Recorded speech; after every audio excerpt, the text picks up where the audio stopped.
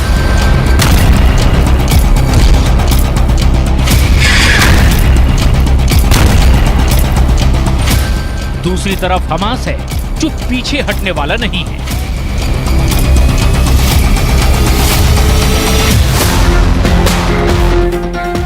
Israel और Hamas दोनों ने एक दूसरे को तबाह करने का इरादा बनाया हुआ है।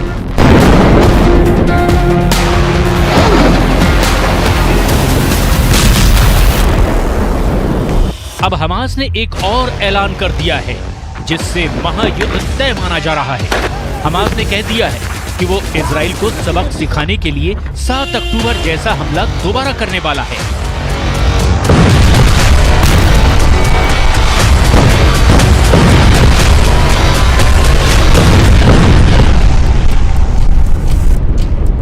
हमास के मुखिया गाजी हमद ने पिछले दिनों ईरान के एक टीवी चैनल पर बड़ा बयान दिया है।